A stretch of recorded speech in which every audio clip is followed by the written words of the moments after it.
Jesus' last sayings from the cross. Readings for Good Friday. Mark 15, 16 to 21.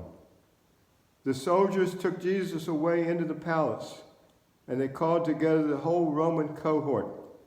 They dressed him up in purple, and after twisting a crown of thorns, they put it on him. And they began to acclaim him, "Hail, King of the Jews!" They kept beating his head with a reed and spitting on him and kneeling and bowing before him. After they had mocked him, they took the purple robe off him and put his own garments on him, and they led him out to crucify him. They passed into service a passerby coming from the country, Simon of Cyrene, to bear his cross. Luke 23, 33-34. When they came to the place called the Skull, there they crucified him, and the criminals, one on the right and the other on the left. But Jesus was saying, "Father, forgive them, for they do not know what they are doing." And they cast lots, dividing up his garments among themselves. Isaiah 53, 3.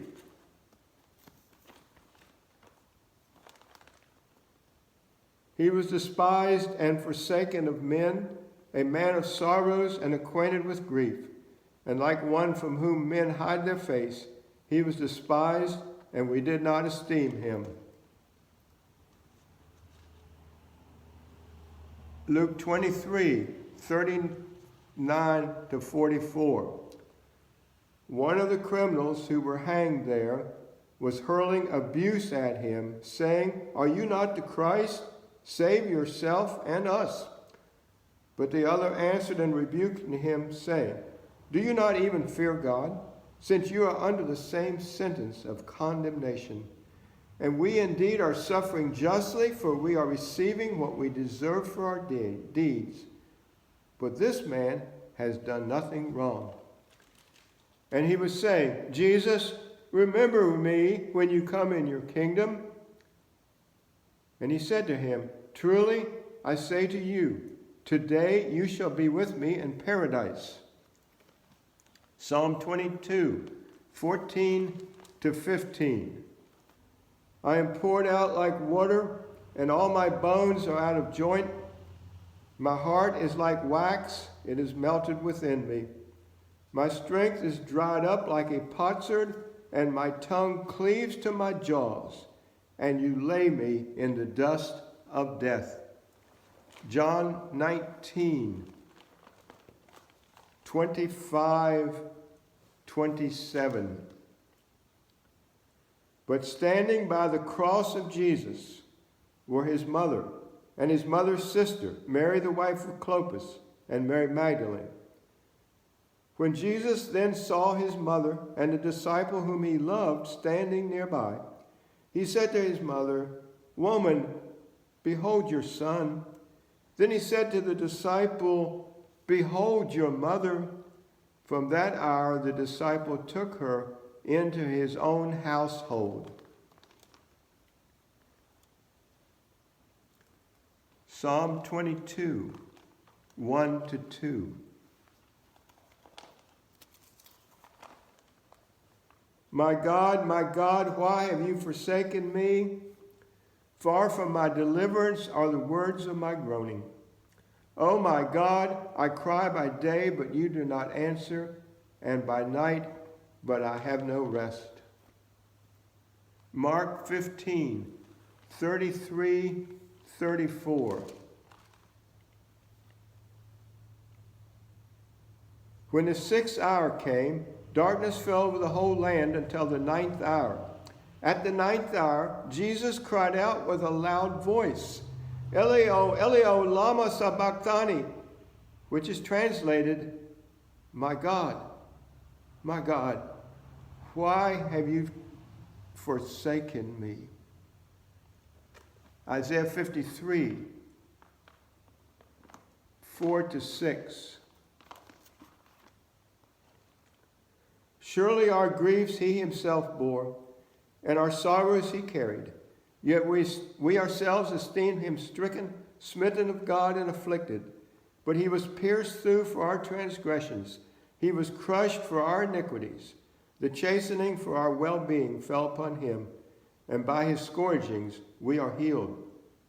All of us, like sheep, have gone astray. Each of us has turned to his own way, but the Lord has caused the iniquity of us all to fall on him.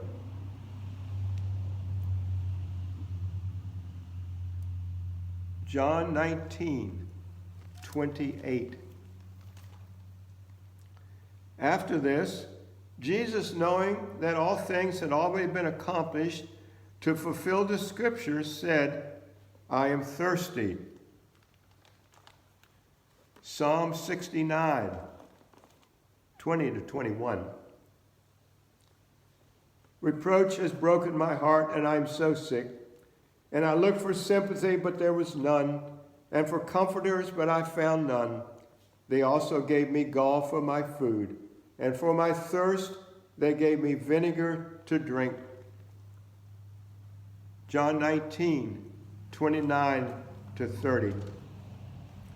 A jar full of sour wine was standing there. So they put a sponge full of the sour wine upon a branch of hyssop and brought it up to his mouth. Therefore, when Jesus had received the sour wine, he said, It is finished. And he bowed his head and gave up his spirit.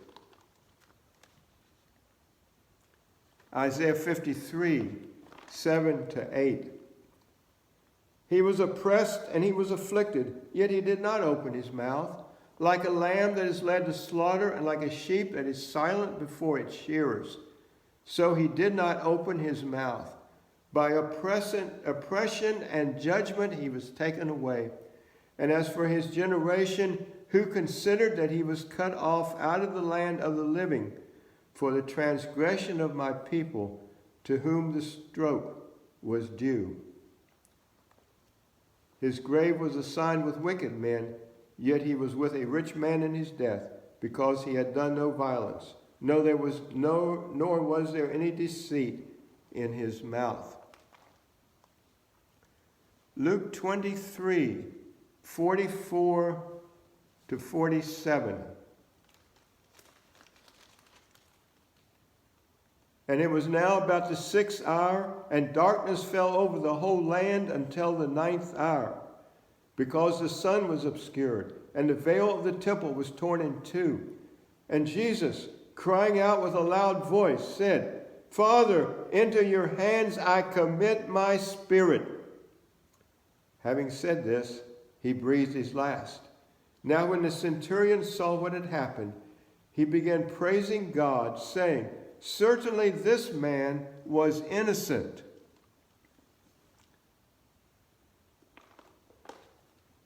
Matthew 27:57-61.